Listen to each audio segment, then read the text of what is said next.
ఎడారిలో సెలయేర్లు. మార్చి 17వ తారీఖు. నేను నీతో తెలియజెప్పు వరకు అక్కడనే ఉండుము. మత్తయి సువార్త 2వ అధ్యాయం 13వ వచనం. నన్ను ఉండమన్న చోటే ఉంటాను ప్రియ ప్రభు, నీవు చెప్పిన చోటే ఉంటాను.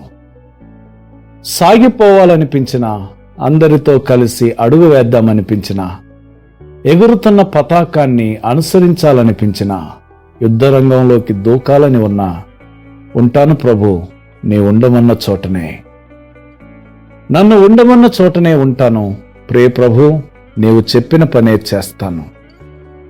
పొలం చాలా చిన్నదైనా, సారం కొదువైనా, వ్యవసాయానికి అనువుగాకపోయినా ఉంటాను.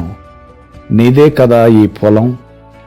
విత్తనాలు ఇస్తే విత్తుతాను, నేల దున్ని వాన కోసం కనిపెడతాను. మొలకలెత్తినప్పుడు ఆనందిస్తాను.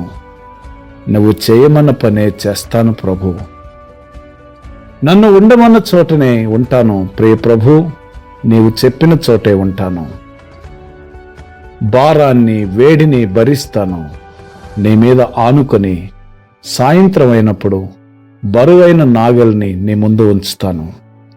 నా పని పూర్తి అయిందని దాన్ని దించుతాను.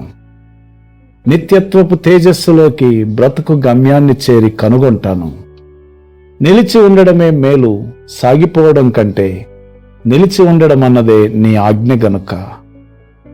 పరిస్థితుల పంజరం కేసి రెక్కలు కొట్టుకునే అసహనం నిండిన హృదయమా, ఎక్కువగా ఉపయోగపడాలని తహతహలాడుతున్నావా?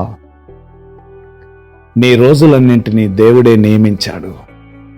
ఓపికతో నిరీక్షించు. జీవితం చవి సారం లేదనిపించిన వేళలే నీకు బలం చేకూరే సమయాలు. ఆ బలంలో దేవుడు నీకు అందించే పెద్ద పెద్ద అవకాశాలను అందుకొని, ఆ ఒత్తిడులకు తట్టుకొని నిలబడగలవు. కనుక దేవుని పని చేయుచున్న నా ప్రియ సోదరుడా, సోదరి, దేవుడు నిన్ను ఎక్కడ నియమించాడో అక్కడే ఆయన కొరకు ఓపికతో కనిపెట్టు, నిరీక్షించు.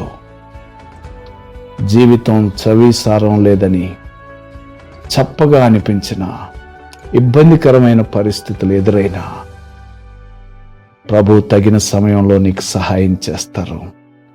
కనుక ఆయన వాక్కు కొరకు కనిపెట్టి అక్కడనే వేచి ఉండే కృప పరిశుద్ధాత్మ దేవుడు నీకు అనుగ్రహించునుగాక.